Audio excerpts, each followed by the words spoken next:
Assalamualaikum warahmatullahi wabarakatuh. Salam sejahtera untuk kita semua. Perkenalkan kami dari kelompok 1 Epidemiologi Penyakit Tidak Menular dengan dosen pengampu Bapak Muhammad Amri Arfandi, SKM MKM. Di sini kami akan menjelaskan terkait penyakit kardiovaskular yaitu aritmia. Sebelumnya perkenalkan kami dari kelas kesehatan masyarakat 2024A dengan saya sendiri Putri Zahratul Afida dengan NIM 2411016007 dan ada beberapa teman saya yang mungkin akan saya sebutkan namanya. Yang pertama ada Bulan Fitri Sofiana dengan NIM 001, ada Dea Amalia dengan NIM 003, ada Nia Kirana Raihan dengan NIM 005, ada saya sendiri Putri Zahratul Afida dengan NIM 007, ada Arieta Farah Calida dengan NIM 009 dan Ainunisa dengan NIM 011. Di sini kami akan sedikit membahas terkait beberapa hal yang bisa diketahui terkait penyakit kardiovaskular yaitu aritmia. Nah, pasti kalian juga masih agak bingung apa sih penyakit aritmia itu. Jadi di sini kami akan membahas sedikit. Yang pertama itu kami punya beberapa daftar jurnal yang sudah kami cari sebelumnya terkait penyakit aritmia. Dan juga dari beberapa jurnal tersebut kami mencari poin-poin analisisnya. Yang pertama itu terkait distribusi orang, tempat, dan waktu. Untuk distribusi orang, tempat, dan waktu kepada Bulan, saya persilahkan. Baik, terima kasih atas kesempatan dari moderator. Izin masuk Bulan Fitri Sofiana dengan NIM 001. Selanjutnya kita akan membahas distribusi aritmia khususnya pada fibrilasi atrium yang dapat ditinjau dari tempat, orang, dan waktu. Dari segi tempat, kasus banyak ditemukan di fasilitas kesehatan terutama ICU, CVICU atau Cardiovascular Intensive Care Unit dan pasca operasi jantung. Di Indonesia, Rumah Sakit Jantung Harapan Kita melapor prevalensi fibrilasi atrium yang terus meningkat, sementara studi Monica di Jakarta mencatat 0,2% dan di rantau rapat remaja, sekolah ditemukan sinus takikardia. Dari segi orang, fibrilasi atrium lebih sering pada usia lanjut, lebih dari 80 tahun, insidensi dengan kurang lebih 10%, dan lebih banyak pada laki-laki dengan rasio 3:2. Pada anak usia 10-18 tahun, sinus takikardia cukup tinggi, kurang lebih 17,8% dengan dominasi perempuan. Secara umum, aritmia mengenai 1,5-5% populasi dengan fibrilasi atrium paling sering. Dari segi waktu, prevalensi global diperkirakan meningkat dalam 50 tahun mendatang seiring bertambahnya populasi lansia. Di Rumah Sakit Harapan Kita, prevalensi naik 7,1% di tahun 2010 menjadi 9,8% di tahun 2013. Sementara sindrom Brugada mencatat 30 kasus baru dari tahun 2013 sampai 2017. Kejadian dapat bersifat akut.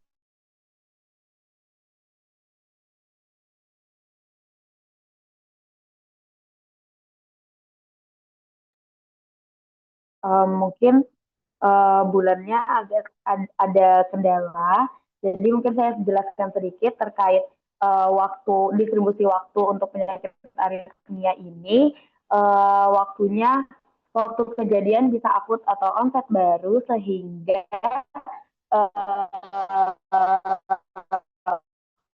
rekurennya itu pada fase perawatan yang intensif. Mungkin kita lanjut ke bagian dari Dea, saya persilahkan.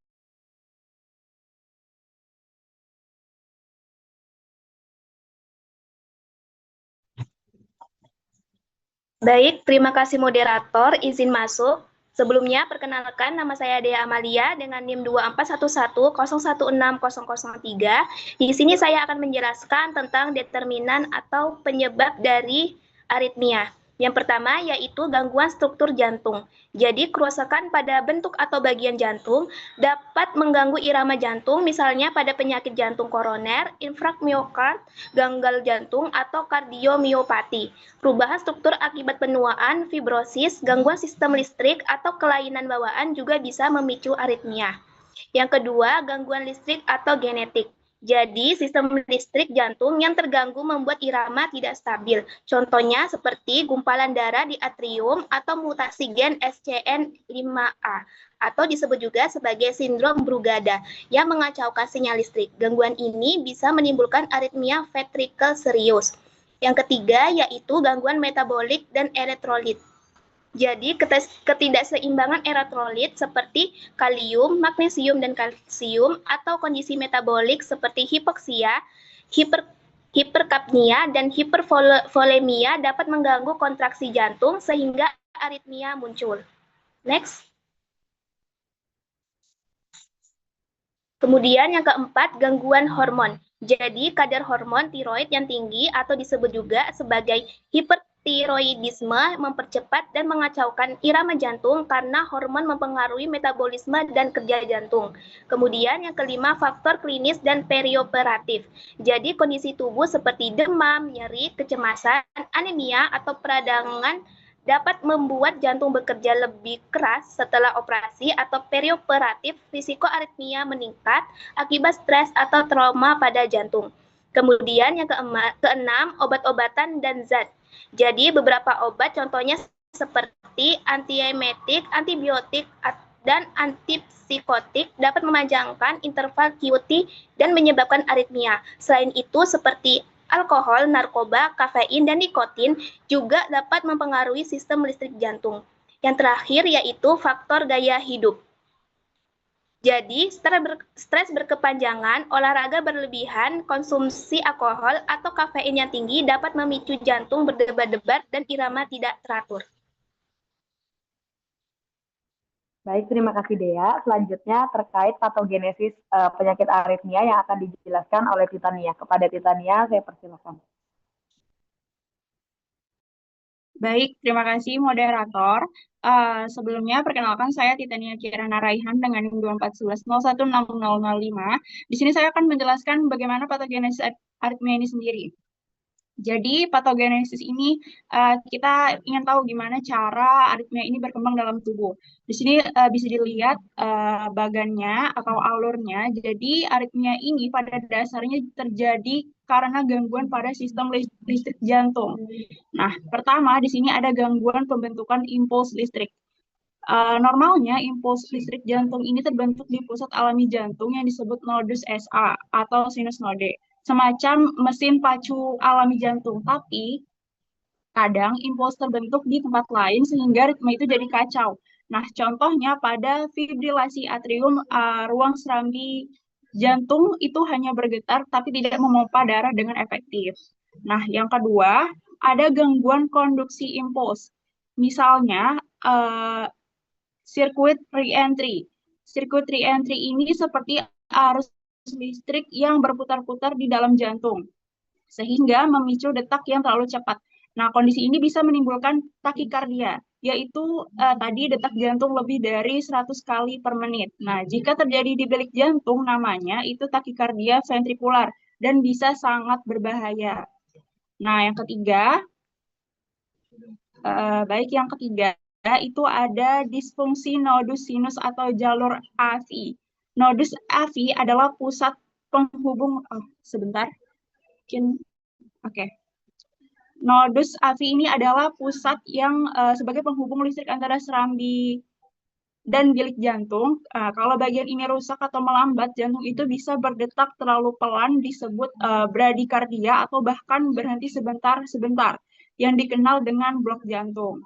Nah, semua mekanisme ini pada akhirnya menimbulkan aritmia, detak jantung bisa terlalu cepat, terlalu lambat, atau tidak teratur. Nah, dampaknya pompa jantung bisa jadi tidak efektif, aliran darah ke organ penting itu bisa berkurang dan bisa berujung pada gagal jantung, stroke, bahkan henti jantung mendadak.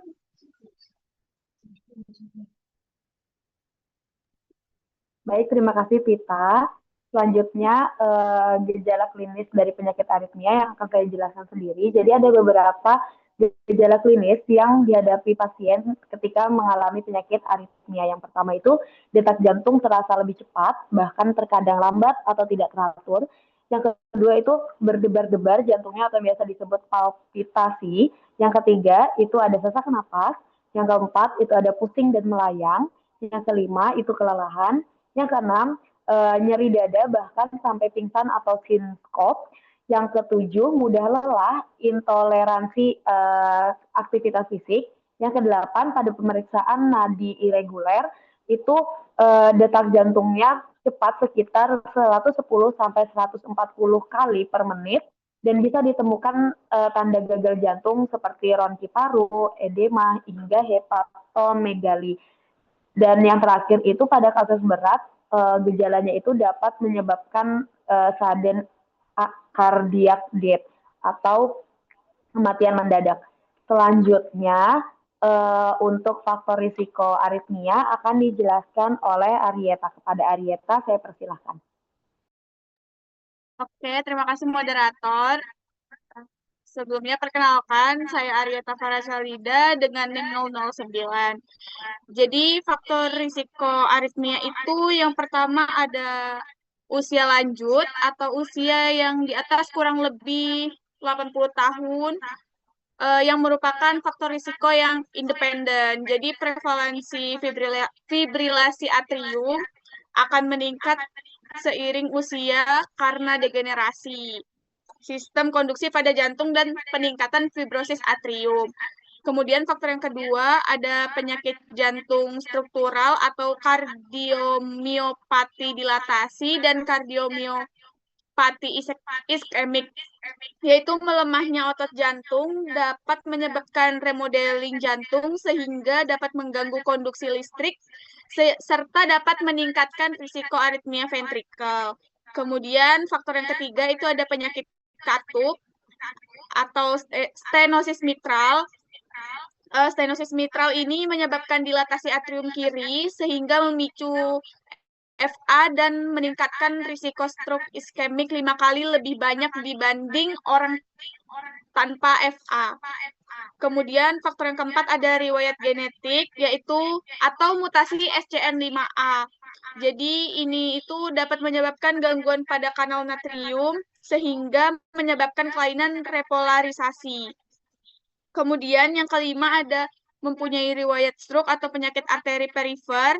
Jadi pasien dengan FA dengan trombus atrium kiri memiliki risiko yang tinggi dalam terjadinya stroke ulang atau emboli sistematik yang lebih berat.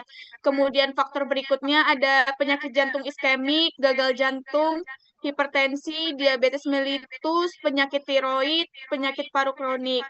Kemudian ada obesitas dan sleep apnea obstruktif. Kemudian ada penyalahgunaan obat atau senyawa simpatomimetik. Kemudian ada tindakan intervensi jantung dan mengonsumsi alkohol atau kafein atau nikotin yang berlebihan. Kemudian yang terakhir ada frailty dan komorbiditas lain yang disebut sebagai faktor yang dapat memperburuk kondisi. Ya, sekian, terima kasih. Baik, terima kasih Arieta. Selanjutnya, strategi pencegahan yang akan dijelaskan oleh Ainun. Kepada Ainun, saya persilahkan. Baik, terima kasih kepada moderator. Di sini saya akan sebelumnya perkenalkan, nama saya Ainun Nisa dengan NIM 2411016011. Di sini saya akan membahas mengenai strategi pencegahan. Nah, yang pertama yaitu screening rutin dan deteksi dini. Jadi pemeriksaan EKG secara berkala serta penilaian profil risiko pada pasien dengan penyakit jantung untuk mendeteksi aritmia lebih awal. Kemudian manajemen faktor risiko pemicu aritmia seperti mengendalikan hipertensi, diabetes, obesitas, serta menjaga keseimbangan elektrolit agar kestabilan irama jantung tetap terjaga. Kemudian pencegahan komplikasi akibat aritmia. Jadi penggunaan terapi antitrombatik untuk menurunkan risiko stroke pada pasien dengan fibrilasi atrium serta pengendalian penyakit penyerta yang dapat memperburuk kondisi. Selain itu juga adanya pola hidup sehat, olahraga teratur, makan bergizi, menjaga berat badan ideal, tidur cukup, hindari rokok, alkohol, ataupun kafein, dan kelola stres dengan baik. Baik, terima kasih Ainun. Yang terakhir ini terkait strategi pengendalian penyakit aritmia yang akan dijelaskan oleh Titania. Kepada Titania, saya persilahkan.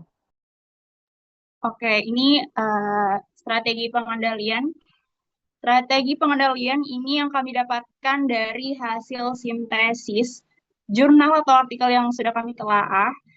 Dibedakan menjadi 3 kategori. Yang pertama itu ada farmakologis, ya ini dengan obat-obatan seperti beta blocker atau antikoagulan untuk yang fungsinya itu untuk mengatur irama jantung dan mencegah stroke.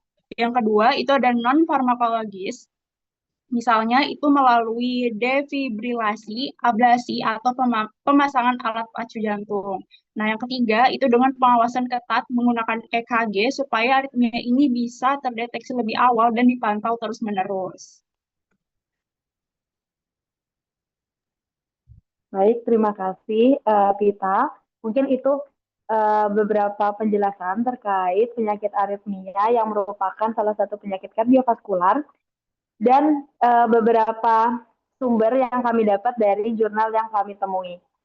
Jadi mungkin di sini kami akan membuka sesi tanya jawab yang kami sudah share ke teman-teman kelas, dan ada satu pertanyaan terkait penyakit aritmia ini dari Nur Hidayah kelompok 8. Mungkin saya akan bacakan pertanyaannya yang akan dijawab oleh teman-teman saya. Pertanyaannya adalah, upaya pencegahan aritmia yang paling efektif untuk masyarakat umum itu seperti apa?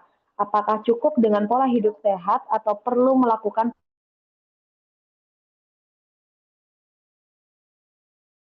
Silahkan. Baik, moderator izin menjawab terkait pertanyaan tersebut. Jadi pencegahan aritmia paling efektif itu kombinasi, bukan cuma pola hidup sehat, tapi juga pemeriksaan rutin. Jadi hindari, selain jaga pola makan, olahraga, dan hindari rokok atau alkohol, orang dengan faktor risiko tetap perlu cek jantung. Sehingga misalnya seperti menggunakan lewat EKG supaya bisa terdeteksi lebih awal. Baik, terima kasih Ainun atas jawabannya. Mungkin itu saja yang dapat kami sebagai kelompok 1 jelaskan terkait penyakit aritmia. Mungkin dapat diambil kesimpulan bahwa penyakit aritmia merupakan gangguan irama jantung yang sering terjadi pada lansia dan juga dipicu pada penyakit jantung seperti ada beberapa faktor juga seperti faktor genetik atau keturunan serta pola hidup yang juga tidak sehat. Nah, pencegahan yang dapat dilakukan untuk penyakit aritmia ini bisa dilakukan dengan screening EKG, pengendalian faktor risiko, pola hidup sehat, serta terapi obat atau tindakan yang membantu untuk pencegahan komplikasi yang serius. Mungkin itu saja yang dapat kami jelaskan sebagai tugas mata kuliah epidemiologi penyakit tidak menular, penyakit aritmia, yaitu salah satu penyakit kardiovaskular. Mungkin saya tutup mewakili teman-teman saya. Wassalamualaikum warahmatullahi wabarakatuh. Terima kasih teman-teman semua.